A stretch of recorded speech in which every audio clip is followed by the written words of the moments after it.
Crime Curious is a true crime podcast that takes an in-depth look into true crime cases through the lens of a trained investigator and former prosecutor turned judge.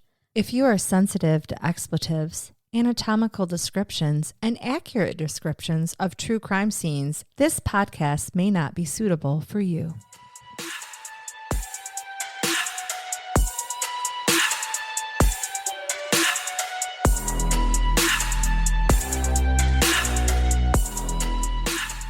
Welcome to Crime Curious. I'm Charnell. And I'm Megan. And Megan, let's shake our gree-gree. Oh my gosh. Here we go. I got the raccoon bones. And I have the kangaroo sack with our crystals. And yeah, that's our zen at this point. It is. Like the gree-gree has reached such a level. I'm not a superstitious person. And by I'm not, I mean I wasn't. Mm-hmm. And now the tense now, has changed. Yep. And I am, I think, when it comes to this podcast. I think so. And it's just not right until we shake it. Right. So that means, well, that works in a lot of aspects of life. Does. It's weird how things come full circle like that. It really does. So it's almost Christmas. Mm-hmm. And I felt like I should bring you something Christmassy. Are you ready for me to tell you a story? Considering this is a true crime podcast, I'm a little terrified. You're not. You're not. You're going to hate everything about this. Okay. You're going to hate it. And I'm going to tell you now, and to all of you listeners who are used to me trying to make some suspense, because I do that often and like to come in with a twisty sometimes, you're not going to get that today, because I'm just going to give it to you right up front, and then we're going to kind of work backwards a little bit. Okay. I do that with cases sometimes too. You do, and it works well. And I have heard this case told from the beginning, giving some background on who our murderer will be, and then working into what happened. But I'm not going to do that because I just don't think it does the story justice. And I want to focus on, as much as I can, just why did this happen? Okay. It shouldn't have. So I'm going to call this Santa's sleigh. Oh, God. Yep. SLAY, sleigh. But more importantly, I'm going to call this the Pardo Ortiz murders. Most people probably know this as the Covina massacre. I don't. From California. Okay. Yep. But I'm going to call this the Pardo Ortiz murders because we go victim-centric here as much as we can. You and I have said before, multiple times, sometimes jokingly, sometimes on our brain baths, that holidays bring out often the very worst in humanity, right? They do. People get depressed and angry, sad, anxious, suicidal, and homicidal. Yeah. And we've had some recent tragic suicides that have been in the news, right? Yes. And more homicides in the news than ever across the U.S. and internationally as well. So here's your public service announcement. If you are feeling like you may harm yourself or others because something bad has happened to you, because you feel like you have been wronged, please reach out for mental health services. You can even do a voluntary commitment to get some help. And I will tell you, ladies and gentlemen, that sometimes the thought of a voluntary hospital commitment when you're losing your shit, it's a vacation. Consider this a vacation, y'all. If you cannot do this yourself, please reach out to someone else and tell them you feel like you are going to hurt yourself or someone else. And people, if you think someone is suicidal or homicidal, or they reach out to you with those feelings, call and get them help. You can offer to take them to the hospital, or if there's a immediate safety issue, call for law enforcement, a first responder, or you can go file what's called an involuntary hospitalization petition for mental health treatment. Okay. So I'm putting all of this out there because, again, the holiday season is hard on people. Charnell, Santa.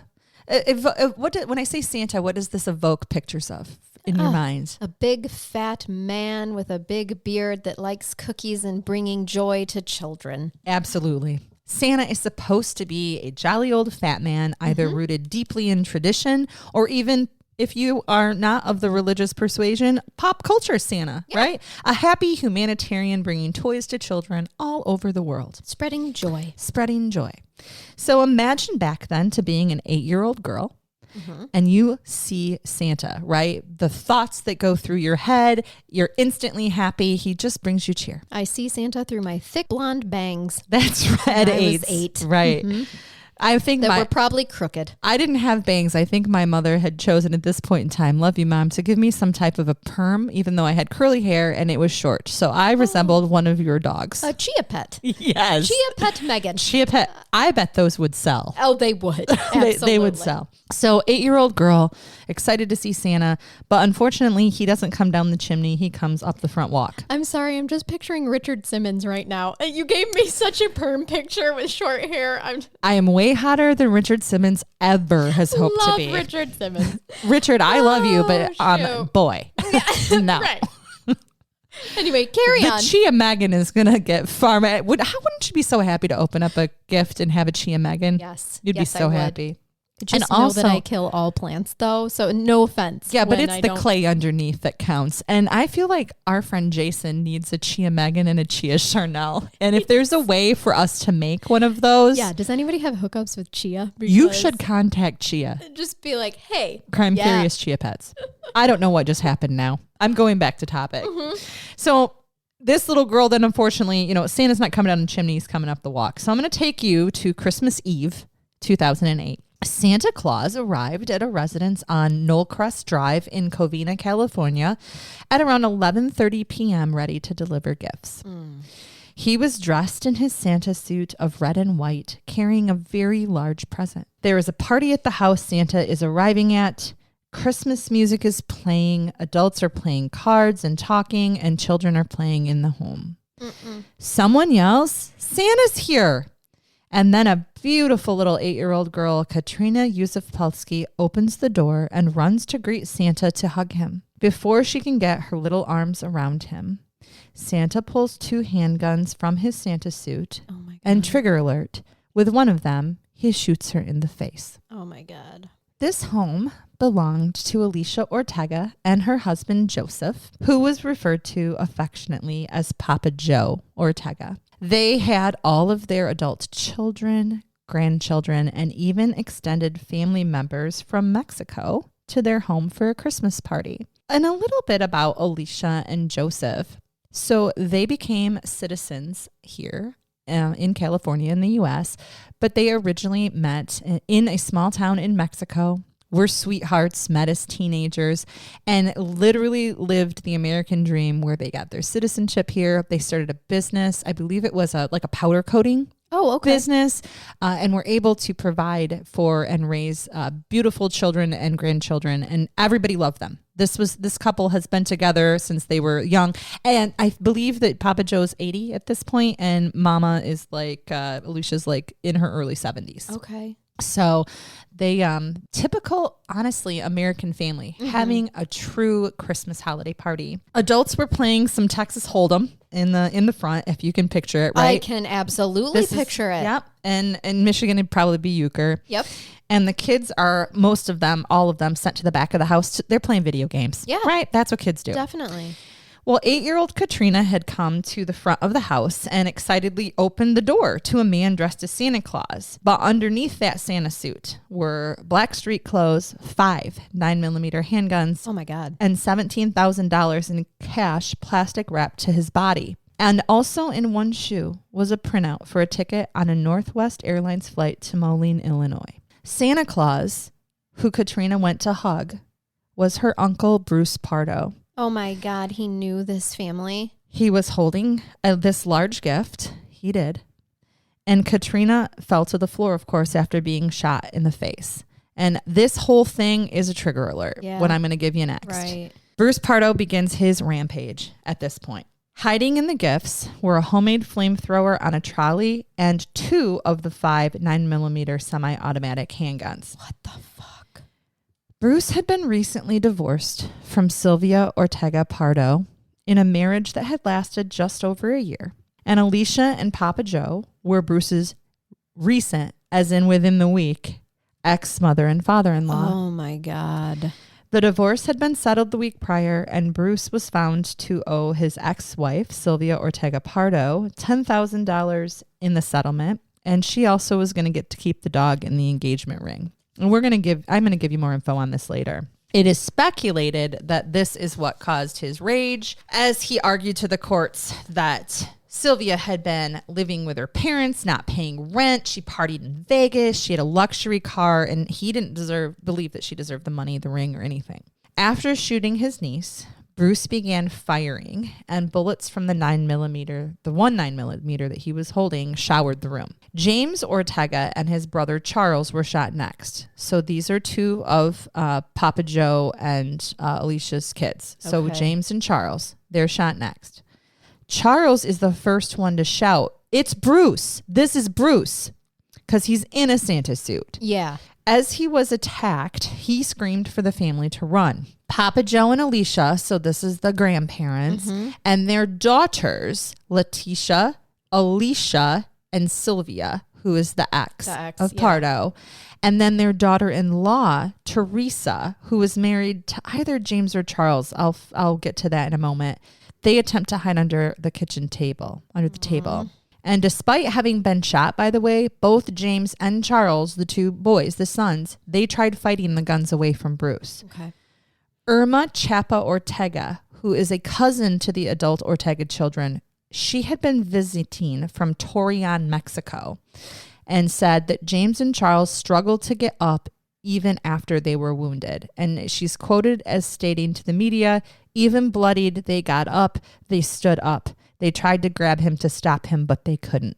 Other witnesses in the home reported he stood over his victims, executing them at close range, and that they very much doubted that these poor kids would ever want Santa to come back.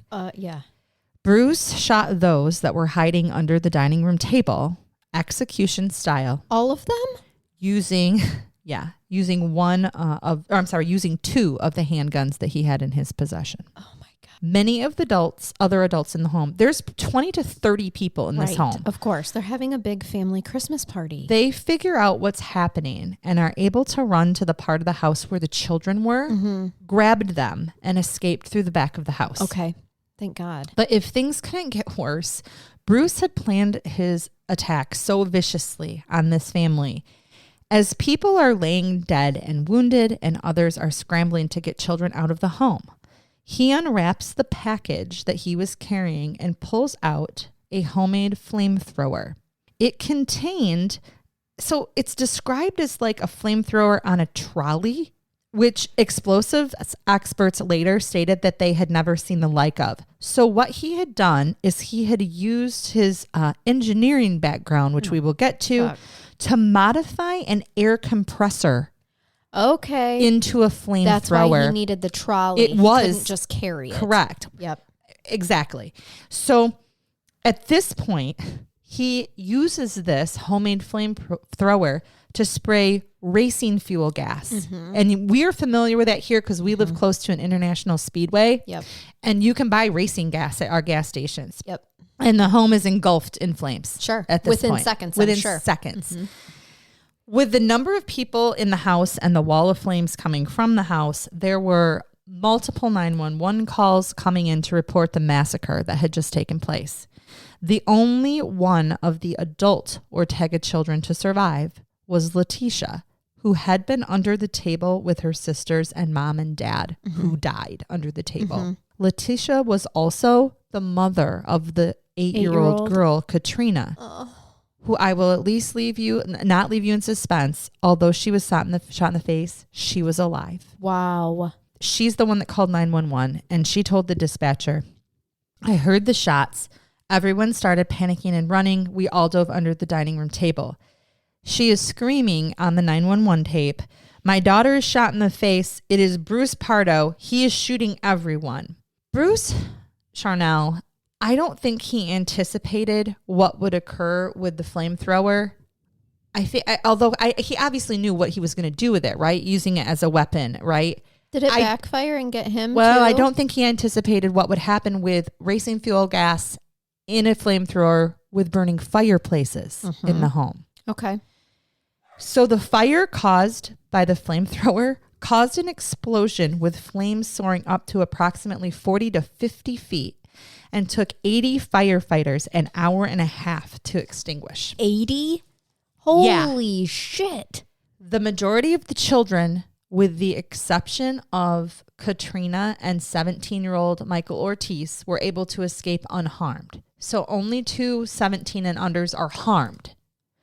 Now, the investigators believe that this is likely due to the fact that the children were all in the back of the home, away from the initial gunfire, and their quick-moving parents or relatives, the ones that were able to pull them out of the fire or out of the house before the fire erupted. Right.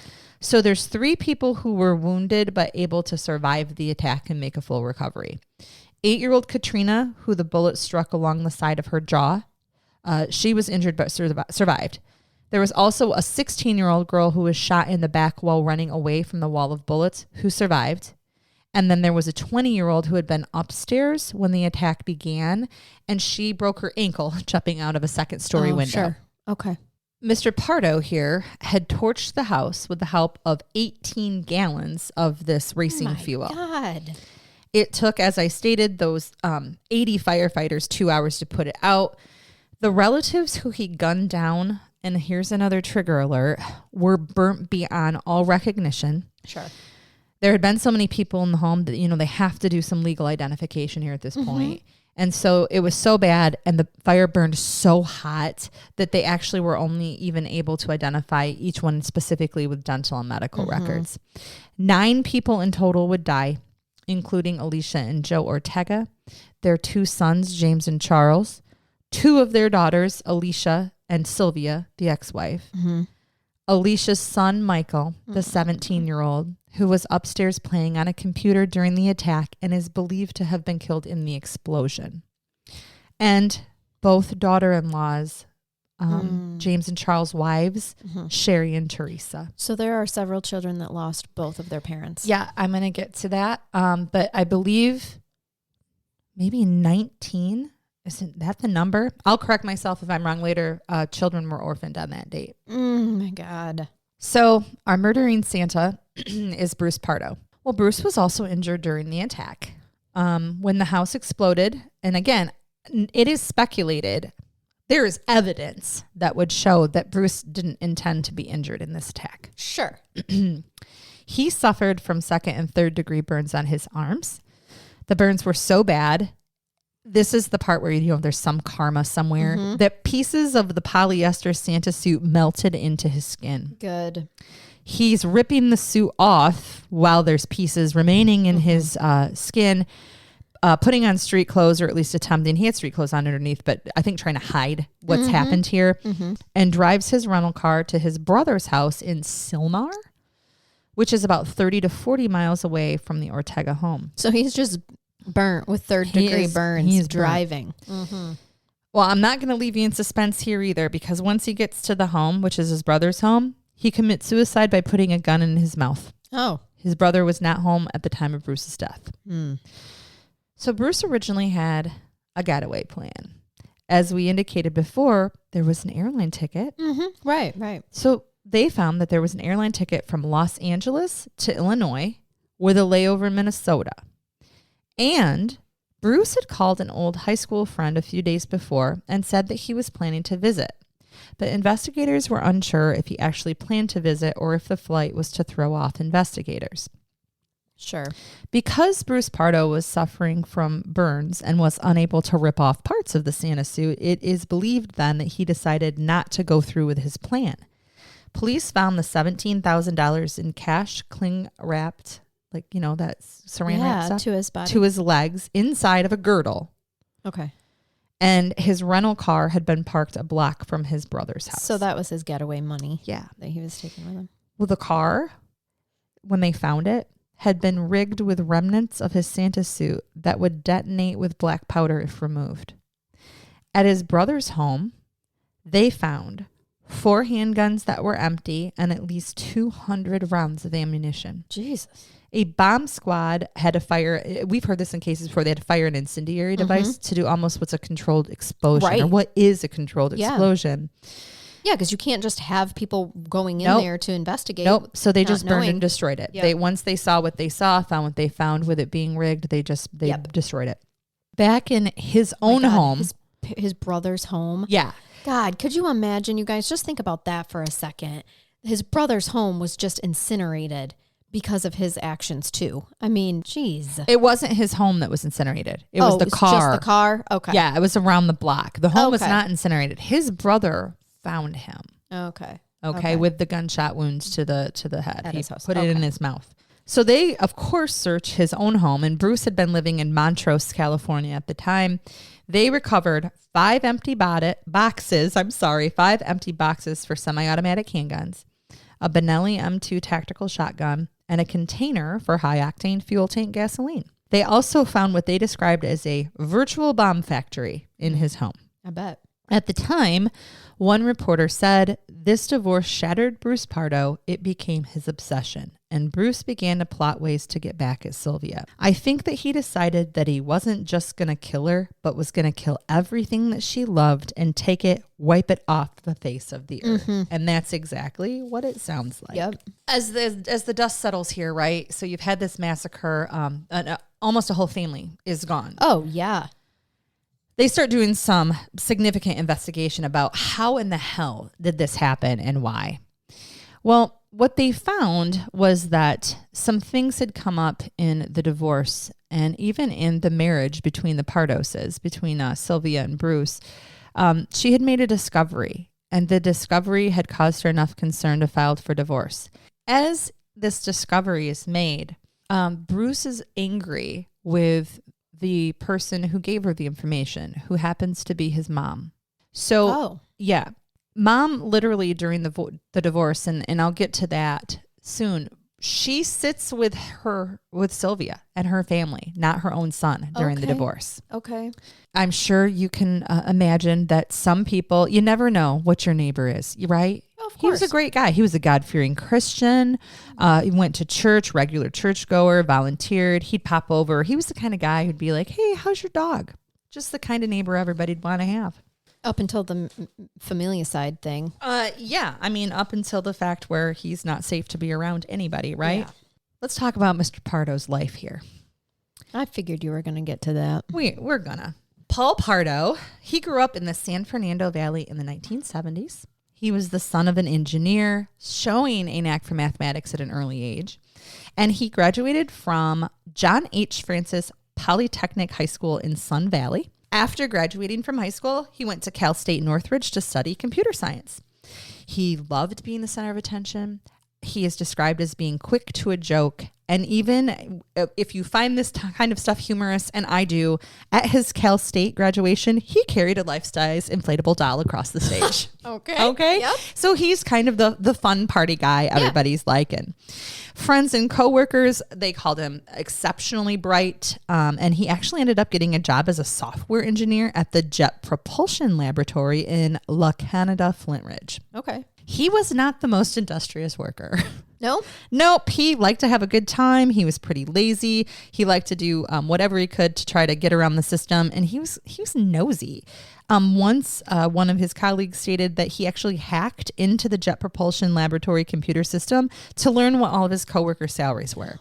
Okay, so he's going to use his powers for not so good. Yep. Okay. He kind of came and go as he pleased, kind of the guy that would be like, oh, I'm sick, I can't come in, but then would reappear after a fresh snowfall with a goggle tan line. Yeah, there's one in every office. Sometimes you got to go skiing. You just got to. Yeah. Right? So in 1988, Paul Pardo is 24 years old, and he becomes engaged to one of his JPL coworkers. Because he saw how much she made. Right. He's like, I'm going to go through and figure out who makes the most, and you're my new boo. Yep. Well, Pardo didn't have much money, which explains why he's looking at what people make. Mm-hmm. He's living with his mom, and he and the girl want to get married and have a wedding, and he can't afford it. She dips into her own savings to have her wedding, a country club reception with honeymoon reservations in Tahiti, and they invite 250 guests to nuptials at the San Fernando Mission. Holy shit. Okay. Right? She wants to have her wedding. I don't know 250 people that would want to come to my wedding. Oh, I'm sure you do now. Yeah. On the day of the wedding, which was supposed to be June 17th of 1989, his fiance, who I'm not her name was Delia, by the way, but no last name. And I'm going to leave it at that because I think that's how she wanted it. His fiance Delia, his brother Brad, and his mom, Nancy Windsor, waited for nearly an hour for Pardo to show up at the wedding. Oh, really? And he never did. Skiing? Well, the next week, Delia, the fiance, having been stood up at the altar, learns that he had withdrawn the $3,000 left in their credit union account and taken off. Okay. What they later found was that she did see him a few weeks later, tanned and looking good, and he had gone to Palm Springs and blew all the money. Okay. She says that Paul, did whatever he felt like he wanted to do, and there was no sense of responsibility. I'd say, among other things. Yeah. That's at a bare minimum what he is. I would have said a lot more, Delia, about Paul at this point. Yeah. But just to get an idea of the type of person we're talking about. Sounds like this is a classic example of how things work out for the better when they seem really shitty.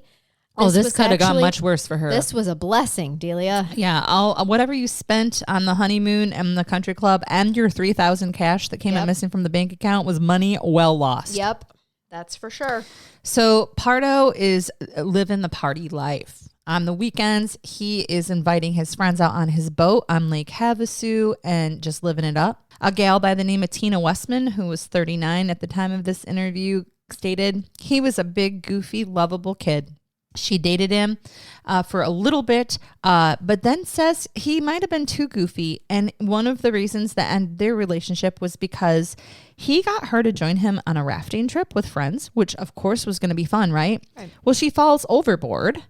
If you've ever been rafting, that happens. And she nearly drowns. He laughed. She was terrified. She thought she was dying. She thought she was drowning.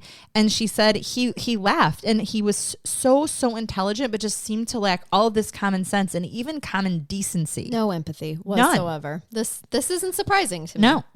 Just drinking and fooking his way through life. He is. Okay. Well, by 2001, at 37 years of age, Pardo he settles down. It's time. It's time to settle down. He was living in Woodland Hills with his girlfriend, Elena Lusano. He and Lusana, 13 months prior, had given birth, and he had a 13-month-old son, Bruce Matthew. Okay. So he's seemingly settled down with Elena and little Bruce. They have their house. Elena goes either to work or to run an errand. And tragically, a week after New Year's, Matthew, that's his what son. they called him. So Bruce Matthew, you figured out that they went by his middle name? Yes, okay, cool. Yes. So Matthew, he falls into the backyard swimming pool while Pardo's watching television in the house. Oh my God, Megan. I know. I'm sorry. When Lusano returns home, she finds Pardo screaming and holding Matthew in his arms. And they got him to the hospital and were able to revive him, Charnell. Holy shit. So Mom took him from his arms. I don't know how long he was holding him helplessly, but Mom gets him to the hospital. And Pardo, Paul, he actually hangs out in the hospital for a week. He never leaves his son's side. But then doctors determined that Matthew would never fully recover. And Lusano and Pardo end up splitting up, as happens. Yep. So once he found out, and this just is so shitty, Charnell. Once Pardo finds out that Matthew is severely brain damaged and is now going to be at least a paraplegic, they never saw him again. Oh, yeah, that does Lusano not surprise and Matthew. me. Now, it wasn't the end of their dealings together, but it was the last time that he went and saw or had anything to do. He was going to be a father to his son. Okay. So because of his own lack of supervision. Well, Nancy, it's important to note too, Nancy, his mom, she stayed in touch. So, that was happening. In 2004, Pardo meets Sylvia. So this is our Sylvia. They actually are introduced by her brother-in-law. I don't know which one it was. Okay. He happened to be one of Pardo's co-workers at JPL. Okay. At Jet Propulsion Labs. Yep. Sylvia was 40, had 3 children from 2 previous marriages, and Pardo's friends loved her. They're like, this is just what you need. This down-to-earth woman who has a large family. This is good for you, sir. They get married on January 29th of 2006. They buy a 3-bedroom, $565,000 home in Montrose. Wow. Which probably is actually a normal ranch home I'm in sure. California, right? Right. For here, that's like a mansion, Yeah, right? yeah. That's got you on a lake here. Correct. It does. They do have to take on, or he takes on, a $452,000 mortgage. So whatever, they paid some cash. Right. They bought an Akita, which is an adorable, pretty dog that they named Saki. And he was seeming to live very happily with Sylvia and her 4-year-old daughter. Pardo became very involved in the Holy Redeemer Catholic Church, which was only a few blocks away from their home. And he went to Sunday Mass and was a regular usher for Sunday Mass.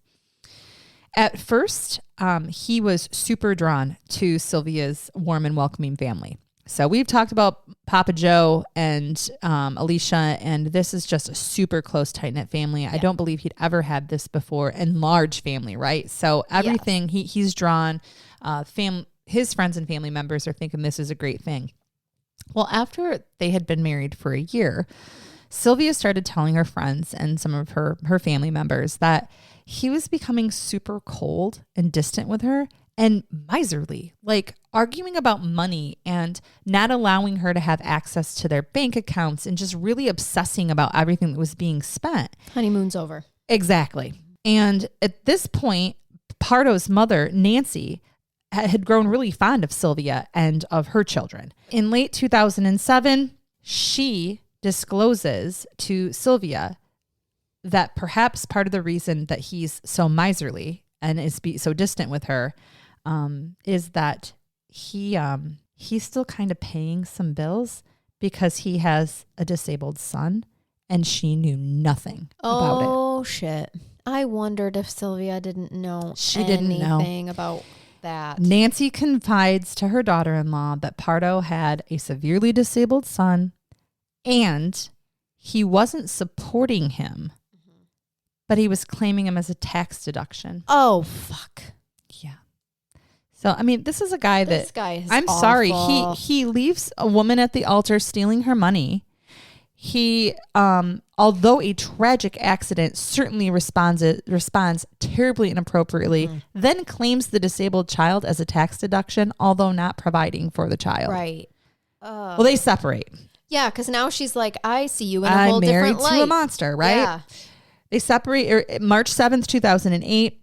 She asks him if she can stay in the home with her daughter so that she can finish her last few months of kindergarten. Mm-hmm. And Pardo moves all of her belongings onto the driveway while she's at one of her niece's birthday party. Sure. Get the fuck out. Mm-hmm. Your stuff's on the front lawn. At this point in time, she's like, okay, I'm filing for divorce. Yep. And she does, and she moves in with one of her sisters in Glendale. Well, in April, Pardo hires a San Fernando attorney. His name happens to be Stanley Silver. And he tells Silver, the attorney he hires, that he's hoping for a reconciliation. Oh. He does not. You moved all her shit into the driveway, I sir. think that was a ploy.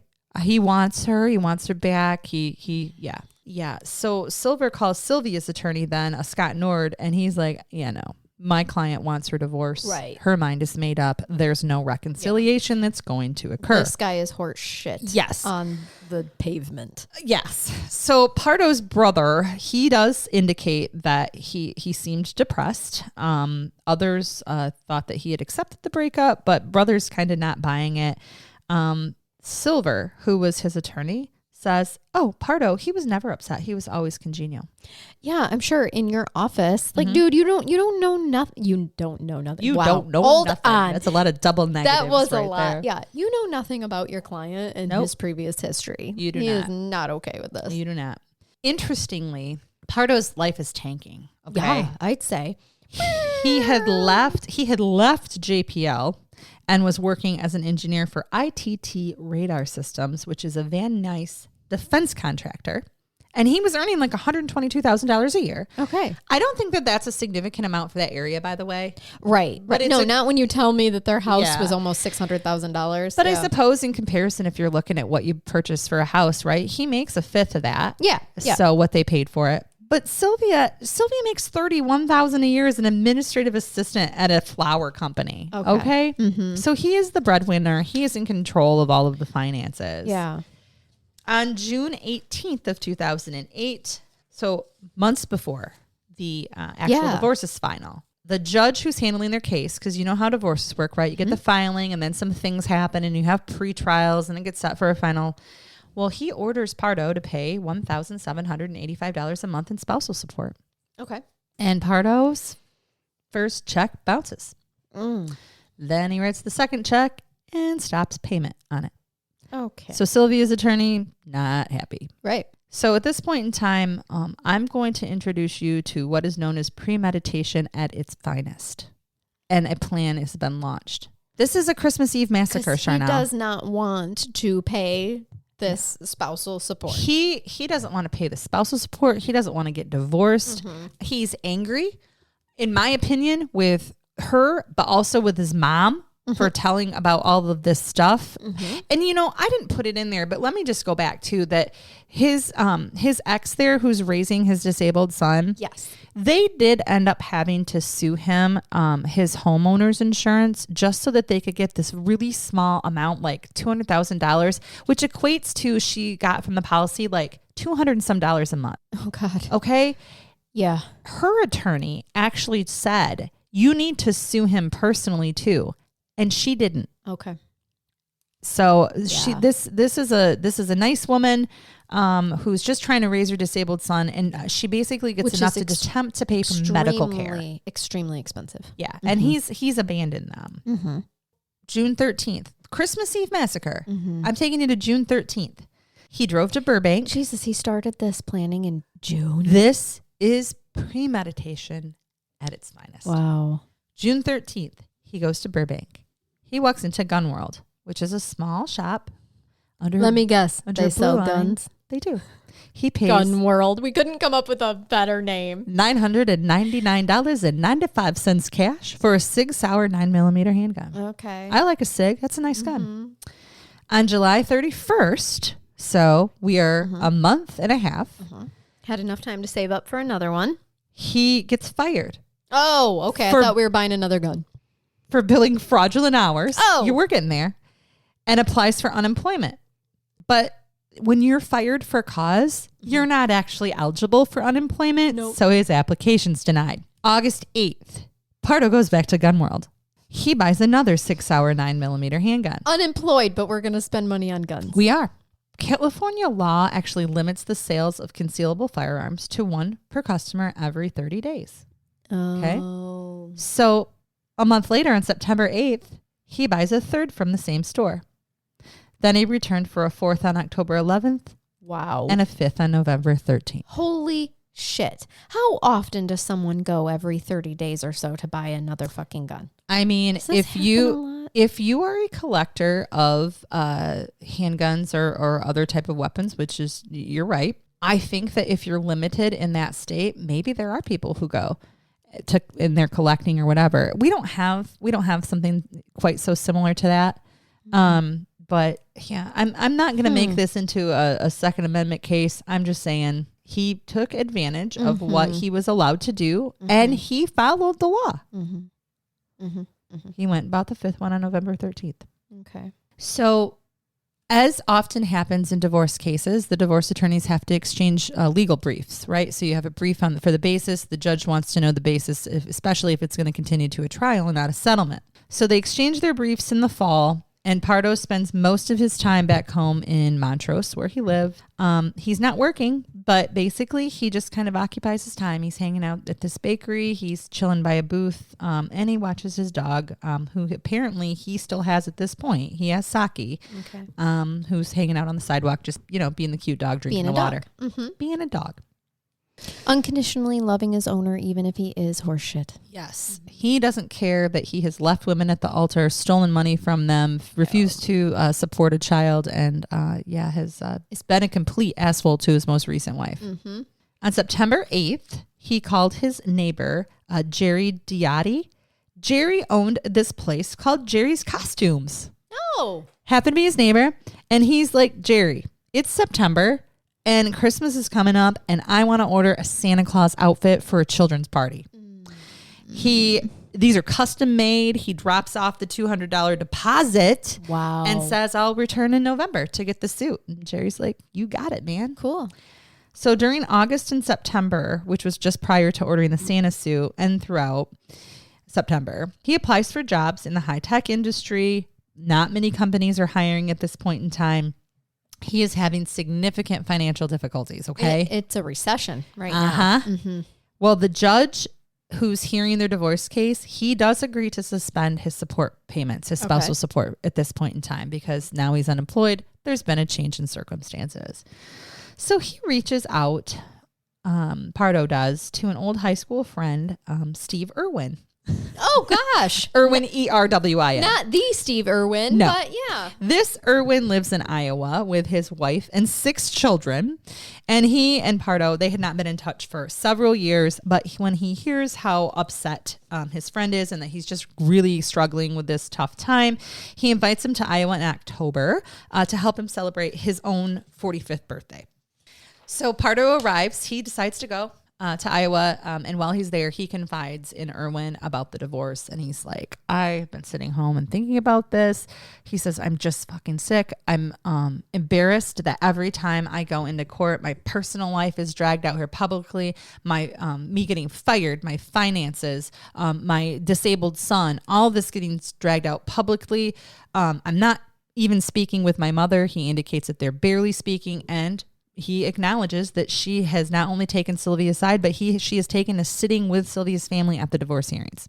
I think mom's had enough of Peter Pan over here. Absolutely. Right? She is setting her boundaries. I am not going to enable you any longer, son. Yep. So while Pardo is out with his friend, Mr. Irwin, here in out of state, where did I say it was? Iowa? Mm-hmm. Yeah, Iowa. He's enjoying the kids. He's helping them with their algebra, giving them change. Ironic. Just enjoying his time with the kids. But he does take the time on his way to town to stop by a gun shop in Iowa. Wow.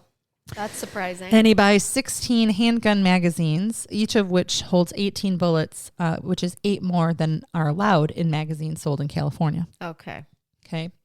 So he returns to California. He picks up his Santa suit from Diat.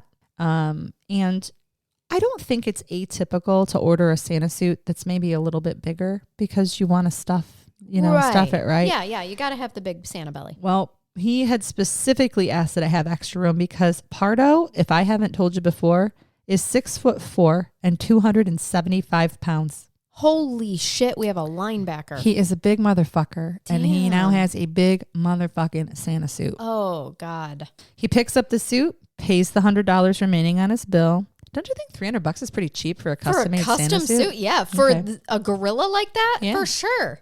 Tips the lady $20, apparently. This is a huge dude. I can't believe it was only $300. Yep. So his plan has come together at this point. We've been prepping for this since June. Wow. He had 5 handguns in a room at home, the DeWalt compressor, the 50-foot hose, and the tank of high-octane fuel in a backyard shed, all prepped up. Days before Thanksgiving. So a month before this, he sets up his Christmas lights and everything. Like everything's going to be normal. Mm-hmm. A week before Christmas, then, I'm going to take you to a week before the massacre at the divorce hearing. It is exactly a week before Christmas as we record this. It is. This is literally the same time that Pardo would have been sitting with his attorney and Sylvia. Their marriage was officially terminated. The cause, irreconcilable differences. Mm-hmm. Pardo agreed to pay his ex-wife $10,000.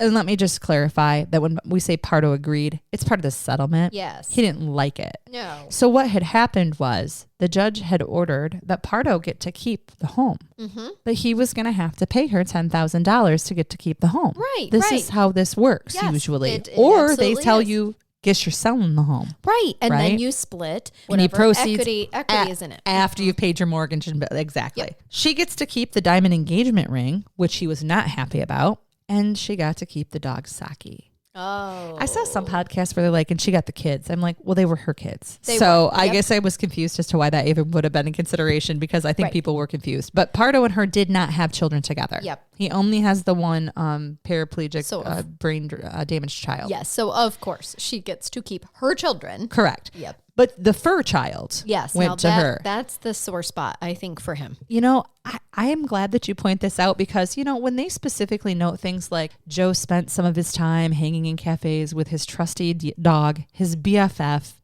who he's just watching play on the sidewalk. And then you go into court and they say, Saki gets to go live with mommy. Mm-hmm. Yeah, I don't think it went over well. Nope. That's a trigger right there. So the next day, which is the Friday before Christmas, as it's coming up, he goes into a travel agency and buys a plane ticket to visit his friend Erwin's family.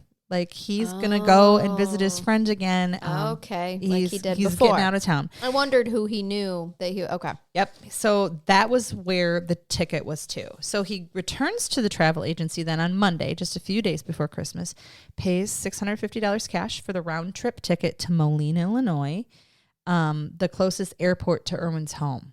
Okay. So even though he lives here or lived in Iowa, that was the closest airport to the home. That makes sense. He was supposed to be departing.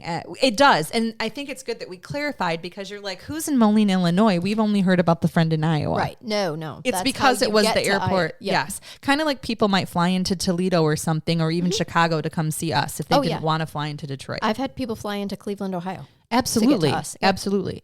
So he was supposed to depart. His plane ticket said he was going to depart at 12:20 a.m. on Christmas Day and return 2 weeks later. So it was a round trip ticket. He even called Erwin, obviously, to say, buddy, I'm coming to visit and this is when I'm going to be there.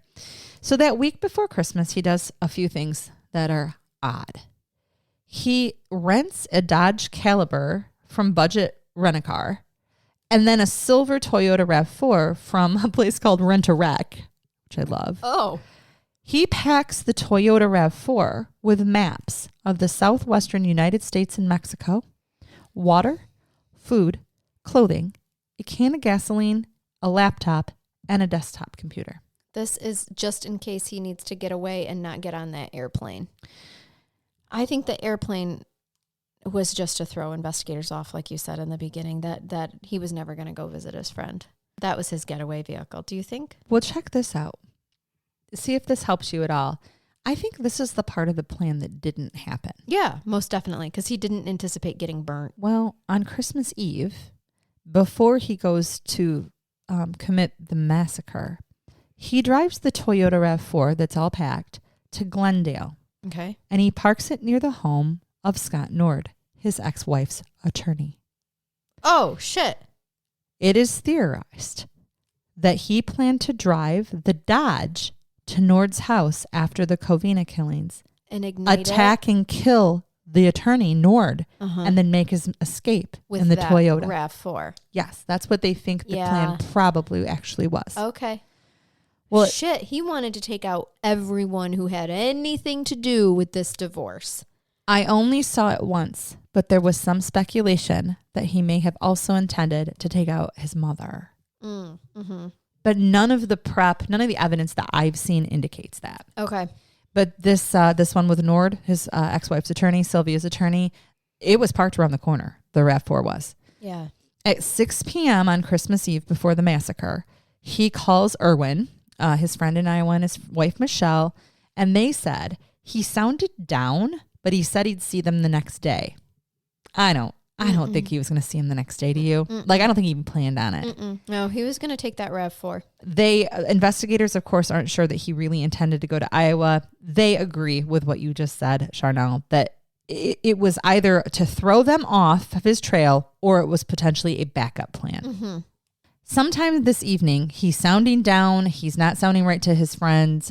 He uses cocaine, and we know this because a trace amount was found in his body. So he gets himself all hopped up on the cocaine. Yeah, you got to get that sugar courage. Sugar courage. God, I kind of want a shirt that says that too. It doesn't seem appropriate.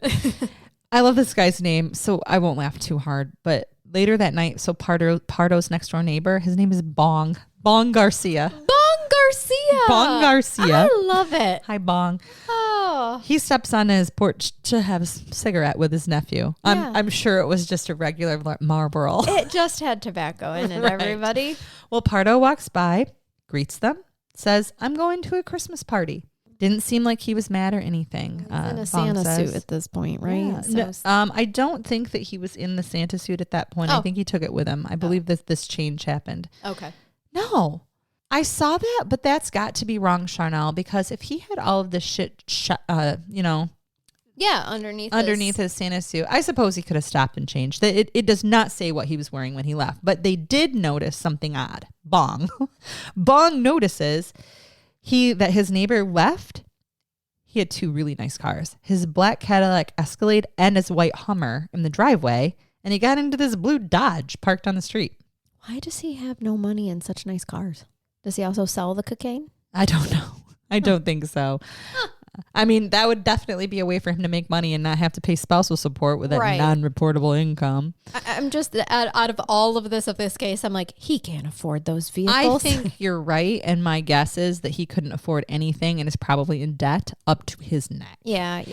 So, but the neighbor even notices, well, that's weird. Oh, He's off to a Christmas party taking a blue Dodge that he doesn't own. If maybe he was in his Santa suit already, and that's why he was explaining, like, I'm going to a Christmas party. Oh, yeah, that would make sense, right? Around 10 p.m., Pardo's younger brother, Brad, whose house he ends up at, by the way, he pulls up to Pardo's house, to the Montrose house. Oh.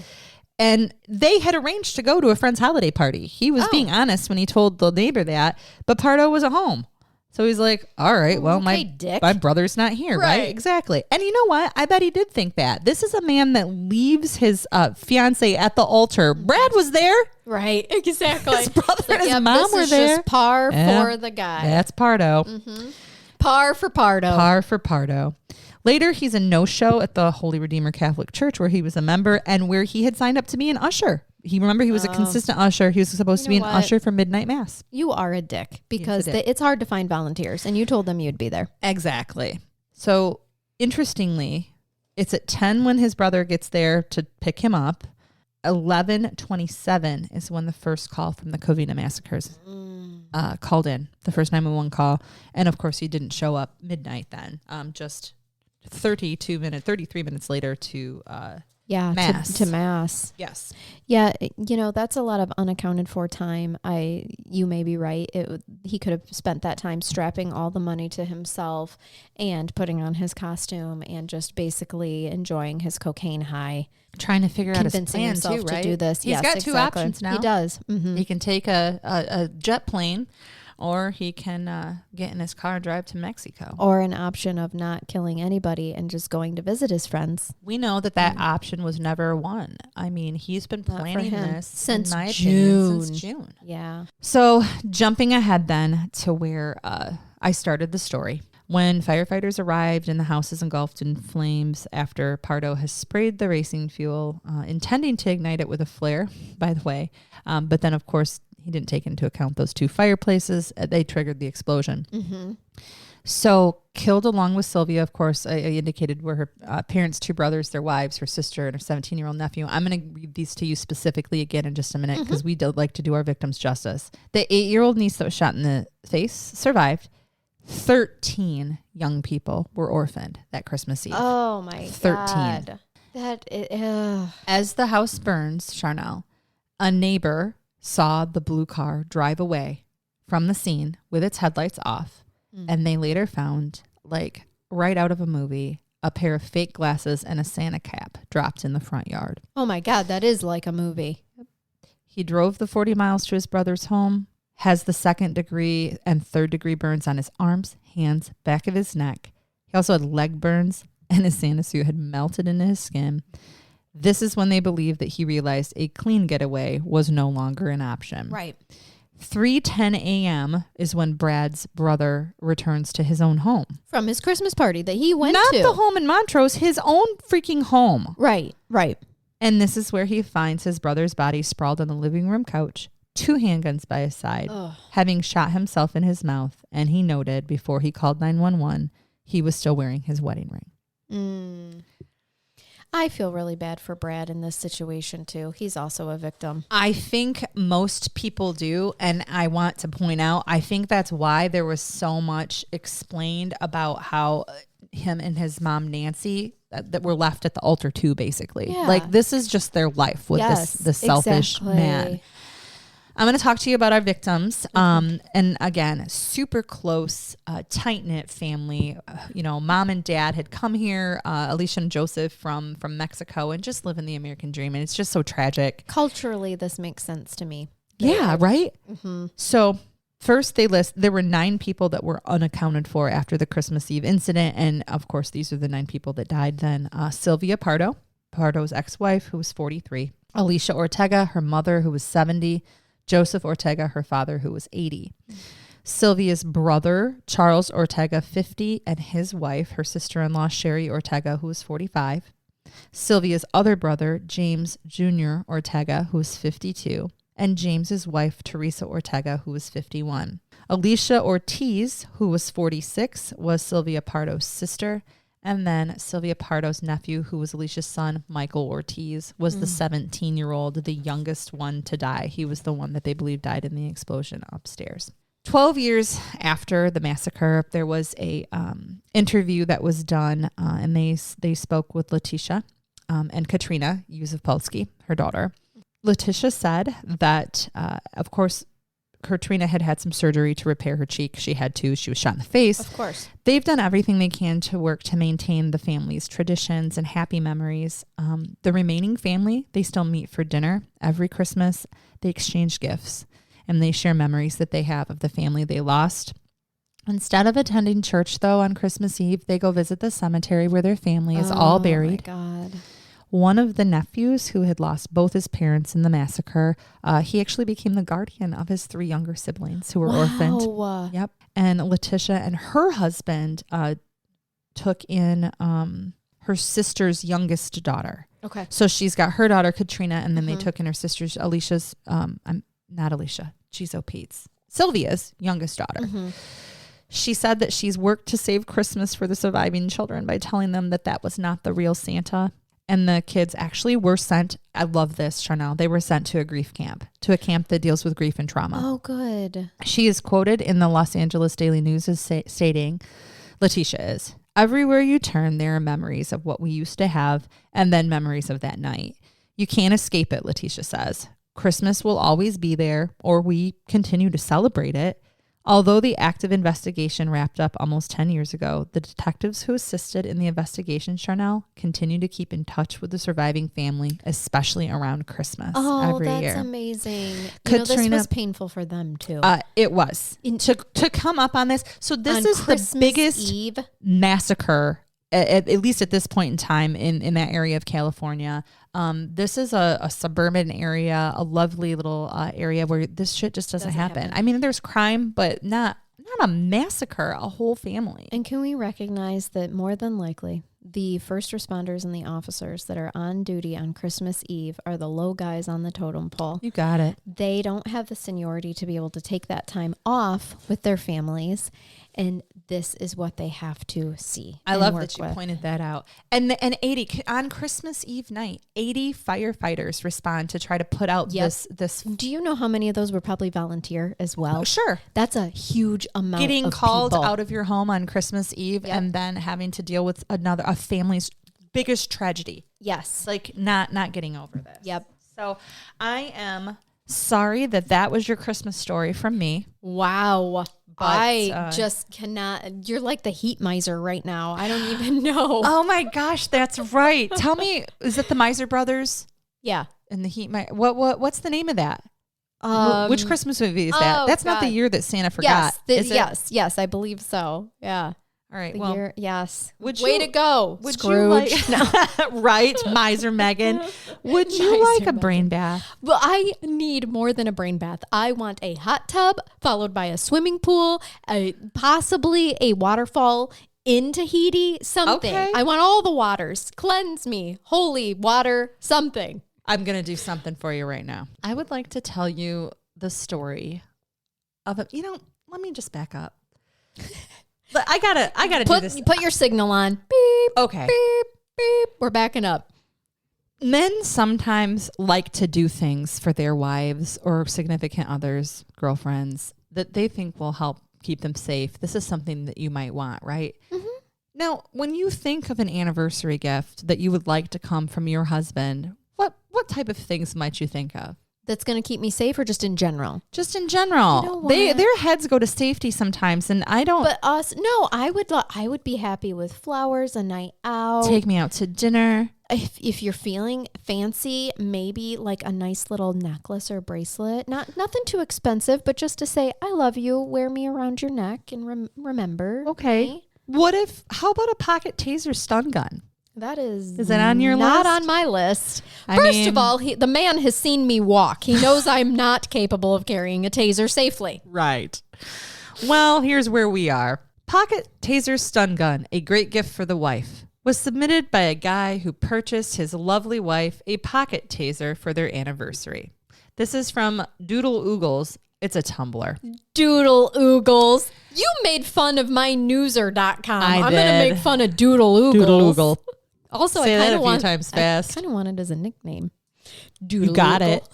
You got it, girl. Doodle Oogle. Doodle Oogle. I love it. And Gumbo Yaya. You're Gumbo Yaya. I'm Doodle Oogle. I like it. The next episode. Welcome to Crime Curious. I'm Doodle Oogle. And I'm Gumbo Yaya. It's going to happen. Perfect. All right. He says, last weekend. Oh, by the way, his name is omitted to protect him. Last weekend, I saw something at Larry's Pistol and Pawn Shop that sparked my interest. The occasion was our 22nd anniversary, and I was looking for a little something extra from my wife, Tony. What I came across was a 100,000 volt pocket purse-sized taser. I'm sorry, did you say 100,000 volt? I did. Motherfuck. Now, this pocket purse-sized taser, the effects of the taser were supposed to be short-lived, with no adverse effect on your assailant, allowing her adequate time to retreat to safety. No, that is sending someone into the fifth dimension. Way too cool, right? Yeah. He's like, this is perfect. So long story short, I bought the device and brought it home. I loaded 2 AAA batteries into the darn thing and pushed the button. Nothing. I was disappointed. I learned, however, that if I pushed the button and pressed it against the metal surface at the same time, I'd get this blue arc of electricity darting back and forth between the prongs. Awesome. Yeah, it's like Thor's shaft. Oh. That's a different story. Unfortunately, I have yet to explain to Tony what the burn spot is on the face of a microwave. Men. Okay, so I was home alone with this new toy, thinking to myself that it couldn't be all that bad with only 2 AAA batteries, right? Well, first of all, sir, women could tell you that many things take 2 AAA batteries, and they are nothing to fuck with. They have power. They have power. Or are they? So here he sits in his recliner with his cat, Gracie, looking on. Trusting little soul, he says. While I was reading the directions and thinking, I need to try this thing out on a flesh and moving target. Gracie, run. I must admit, I thought about zapping Gracie for a fraction of a second and thought better of it. She's such a sweet cat. Thank you. Thank God. Good thing she's not a dick like most cats. But mine is. But if I was going to give this thing to my wife to protect herself against a mugger, I did want some assurance that it would work as advertised. Am I wrong? So there I sat in a pair of shorts and a tank top with my reading glasses perched delicately on the bridge of my nose. Oh, no. Directions in one hand, taser in the other. I can picture this perfectly. The reading his spectacles at the end of his nose. I'm picturing our friend Jason right now. Me too! The directions said that a 1-second burst would shock and disorient your assailant.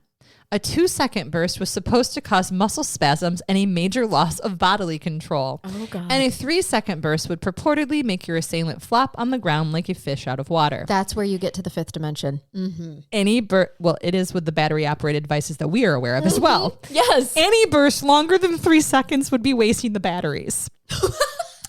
All the while, I'm looking at this little device measuring about 5 inches long, less than 3/4 of an inch in circumference. Pretty cute, really, and loaded with 2 itsy-bitsy AAA batteries, thinking to myself, no possible way. Oh, honey, the fist of fury. Charnell, what happened next is almost beyond description, but I'll do my best.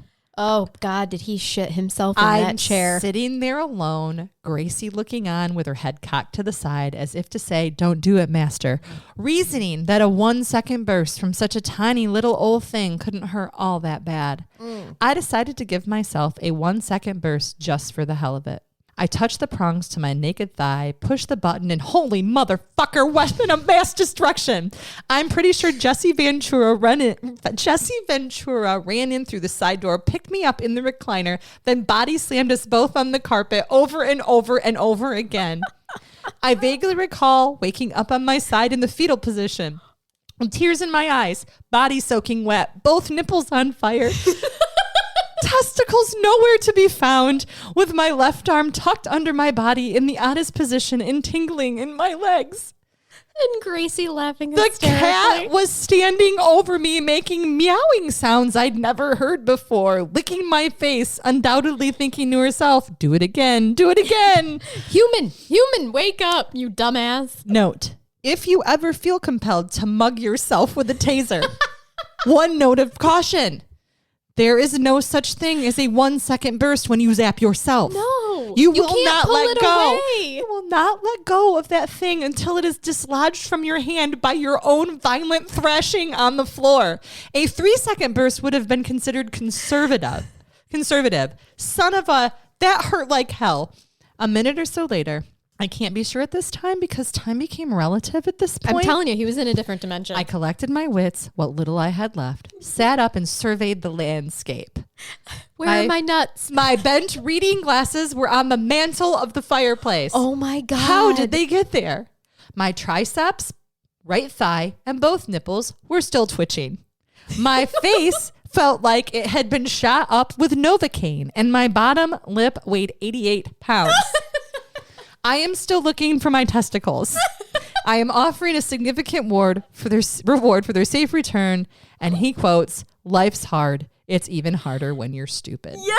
Yes, it is. There you go. You can have the trophy. Yeah. That, really? You get the trophy. Oh, thank God. And it didn't scar anyone for life except this guy. That man, it definitely scarred that man. He will never be the same. He still hears ringing in his ears, I'm sure, and possibly voices in his head. And I think every time he gets near a bug zapper, his testicles crawl inside of his body. They jump right back up there as if he was a 10-year-old boy again. But he succeeded in his mission. This is definitely a safe device for him to give his wife for the anniversary. Is. Just make sure she doesn't use it against him when he gets lippy.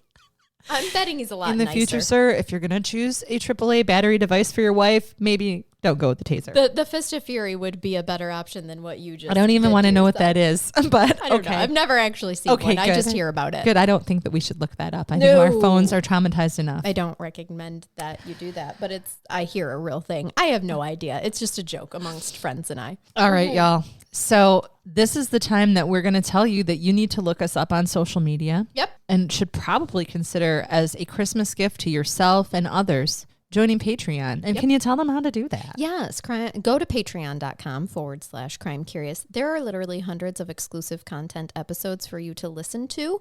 And you're going to want to be a Patreon very soon, because very soon we're making some changes where our Patreons are going to get loads of the content. So we got to support the people that are keeping us on air, you guys. So definitely do that if you are able to. Otherwise, keep listening, because that supports us too. For sure. And we're going to take at least a small break, right, in between Christmas and New Year's where there may not be some things released. So Patreon, now is a good time to sign up for that, because you literally would have weeks worth of Patreon content to binge while we're taking a very short Christmas break. We're just going to take the week off between Christmas and New Year's, because we're going to spend time with our families and focus on that.